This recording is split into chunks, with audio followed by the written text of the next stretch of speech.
So I've called it a silver lining, Dr. Spellberg. The silver lining being that if a lot more people have been infected than we now know about, there is a chance that this virus is not as lethal as the numbers might imply.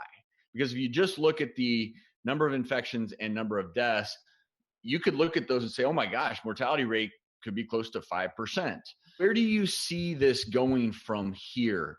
If I had to guess, the mortality rate, which is number of deaths divided by everyone infected, including the people that never develop symptoms, is probably closer to 0.5%. All of us are kindling for this virus. There are 7 billion sticks of wood for this virus to burn through on this planet. And so even if the mortality rate is closer to a bad influenza season on a per patient basis, the fact that way more of us are at risk for it means the total death count would still be way higher.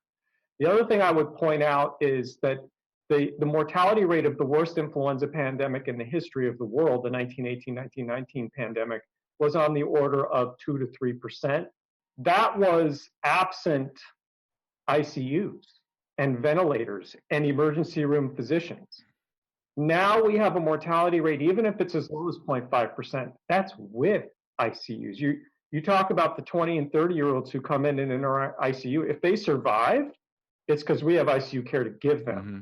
If we open up too soon, or if we don't keep some form of social distancing in place, we will overwhelm our ICUs, and those 20 and 30-year-olds will die because we won't have ventilators for them, we won't have doctors to care for them, and nurses to care for them.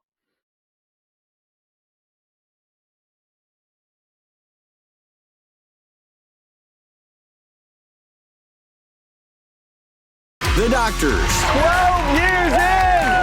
The prognosis you prayed for. For the first time in public, I want to see if she can take a few steps. This is so scary. The treatment you needed. You look fabulous.